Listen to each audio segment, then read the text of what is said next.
Hello. Me and my partner were looking for a project and found double ball bounce interesting. We wanted to know how the tennis ball would bounce so high off the basketball.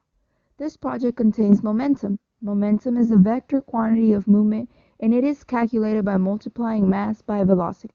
It is a strength or force gained by motion. Without momentum, we would not have an impulse to things. The materials are a tennis ball and a basketball.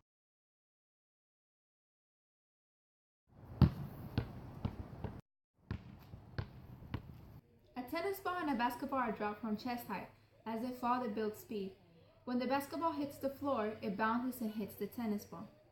Just before the balls collide, they are both moving at the same speed, but the basketball has larger mass and momentum.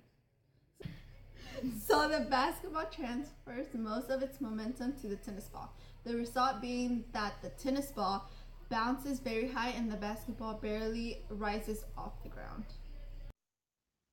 Byzantine philosopher first discovered momentum. He is known as John Philoponus. He thought that there was a force acting on an object when tossed in the air.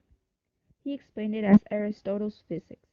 He adapted to Aristotle's look of it and was inspired because of Aristotle. Philoponus' idea and claim transformed over the centuries as what we know as momentum. Momentum has been introduced to many scientists and is now an important science that is used in everyday life. Kinetic energy is energy of motion. So kinetic energy of an object is the energy it possesses because of its motion. This project shows how kinetic energy is not lost during the elastic collision between the two balls.